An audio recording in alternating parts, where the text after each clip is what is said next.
Hey everyone, welcome back to another video from Tech Basics. In this video, we are going to be learning how to change your name on ShipBob account.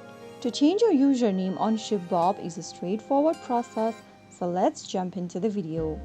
First of all, open a web browser and type in shipbob.com in it in order to end up in the official website for ShipBob. Make sure to log into your account like you normally do, and once you're inside the main homepage, click on the settings button on the bottom left corner.